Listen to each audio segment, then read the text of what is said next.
Good morning. So here's our last topic for engineering data analysis, chapter 12, design analysis of single factor experiment. And our subtopic for this discussion is completely randomized single factor experiment. Completely randomized single-factor experiment. Example, tensile strength and analysis of variance. Example, tensile strength.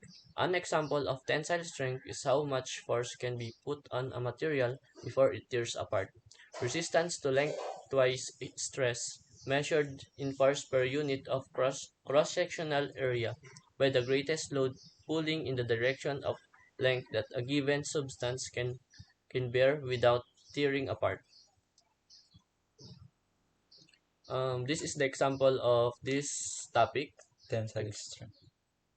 Example, a manufacturer of paper used for making grocery bags is interested in improving the product's tensile strength.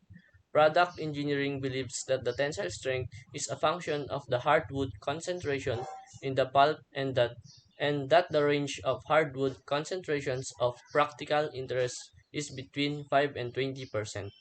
A team of engineers responsible for the study decides to investigate four levels of hardwood concentration: 5%, 10%, 15%, and 20%.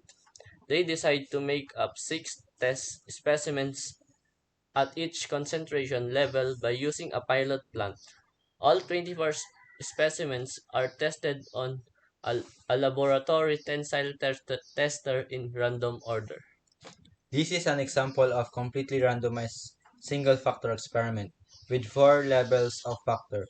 The levels of the factor are sometimes called treatments, and each treatment has six observations or replicates. The role of randomization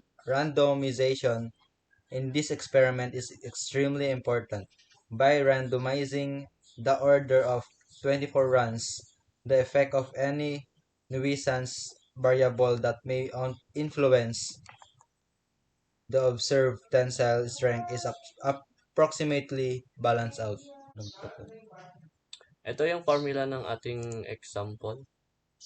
Ito, where y sub ij is a random variable denoting the ijth observation, and the mu, ito yung mu, is a parameter common to all treatments called the overall mean, at ang tau sub I is a parameter associated with the I treatment called the I treatment effect, at yung parang dito na sub ij is a random error component. Thus, notice that the model could have been written as this. Ito po. Ito. Written as this. Thus, ito yung table na, itong nakikita nating table dito. Ito yung mga, ito, hardwood concentration percent. Uh, Meron tayong 5, 10, 15, at 20. At yung mga observations na 1, 2, 3, 4, 5, 6, 7, 8, 9, 7, 8, 15, 11, 9, 10.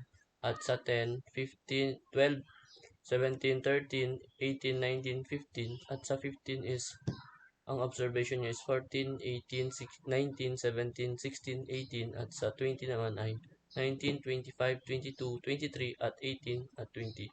Sa sa total naman ng 5 is 60, sa 10 is 94 yung total, at yung 15 is 102, 20, tas pag plinas kasi natin to, makukuha natin is 127, tas pag sinum up naman natin to 60 to 127, ang makukuha natin is 383 yung total. At sa average naman is 10, 15.67 at 17, tas 21.17. Kapag sinam ulit natin to, ang makukuha natin is 15.96.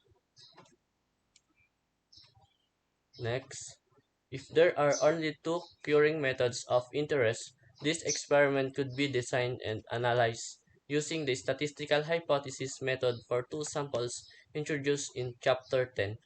This that is the experimenter has a single factor of interest, curing methods, and there are only two levels of the factor. If the experimenter is interested in determining the which curing method produces the maximum compressive strength, the number of specimens to test can be determined from the operating characteristic curves in Appendix, Chart 6, and the t-test can be used to decide if the two means differ. Analysis of variance. Analysis of variance or ANOVA is a statistical method that separates observed variance data into different components to use for additional tests.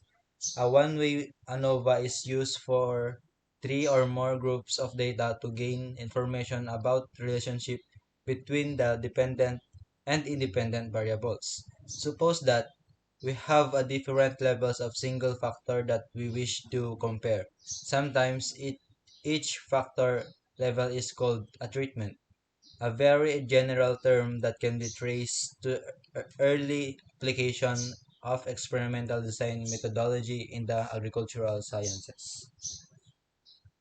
Equation 13 to 1 is the underlying model for a single factor experiment.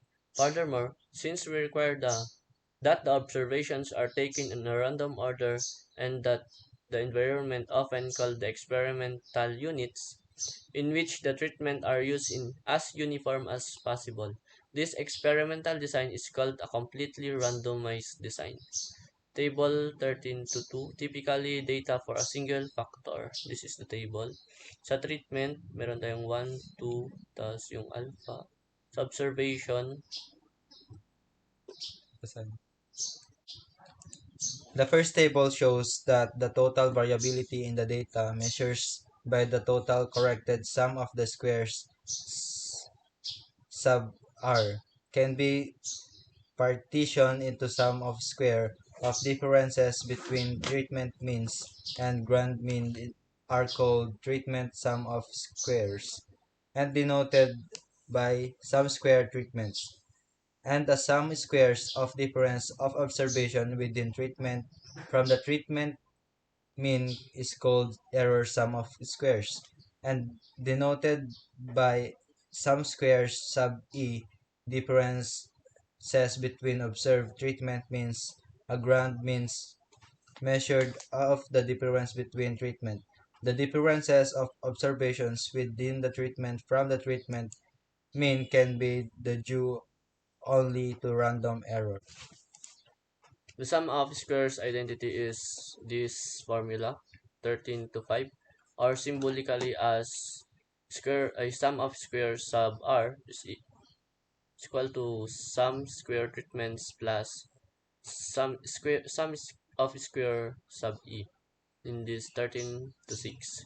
The expected value of the treatment sum of square is E, the quantity of sum square treatments is equal to the quantity of alpha minus 1 and sigma square plus n, then the summation of I is equal to 1, tau sub I square. And the expected value of the error of sum square is E, the quantity of sum square sub E is equal to A, the quantity of n minus 1 sigma square. Nova F test, this is the formula of the Nova F test. The sum of square computing formulas for ANOVA with equal sample size in each region are this formula. And also this sum square treatments. The error of the error of sum squares is obtained by subtraction as sum square sub e is equal to sum of square sub tau minus sum square treatments. Nova F test.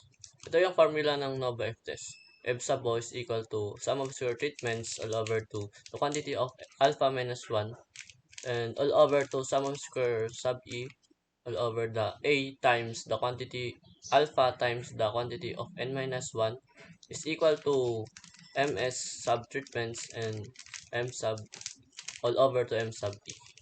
ms sub e. The sum of squares computing formulas for ANOVA with equal sample size in each treatment are ito ang mga formula na to.